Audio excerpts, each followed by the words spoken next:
दोस्तों, मेरा नाम है इनाम और देख रहे हैं मैजिक वाली सरकार। अगर आपने मेरे चैनल सब्सक्राइब नहीं किया तो मेरे चैनल को सब्सक्राइब कीजिए और इस वीडियो को लाइक करना भी मत भूलिएगा। एक लड़की ने नमाज पढ़ी और शादी के लिए दुआ मांगने लगी तो शर्मा कर कहने लगी, ए अल्लाह, मैं अपने लिए कुछ नहीं मांगती, बस मेरी अम्मी को एक खूबसूरत दामाद दे दिए। पता है फिर क्या हुआ? इसकी छोटी बहन की शादी हो गई।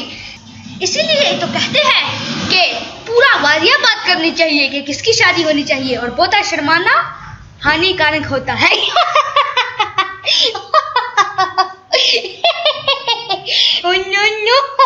सरदार, परसों मेरी बीवी कुएं में गिर गई।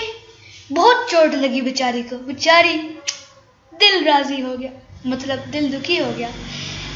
बहुत चीख रही थी। दोस्त, अब कैसी है? सरदार, और अब ठीक है, कल से कुएं में से आवाज नहीं आ रही।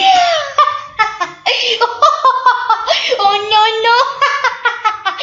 दोस्तों, उम्मीद है कि आपको मेरी वीडियो पसंद आई होगी। अगर आपको ये वीडियो पसंद आई है तो मेरा चैनल सब्सक्राइब करना मत भूलिएगा और इस वीडियो को लाइक करना भी मत भूलिएगा।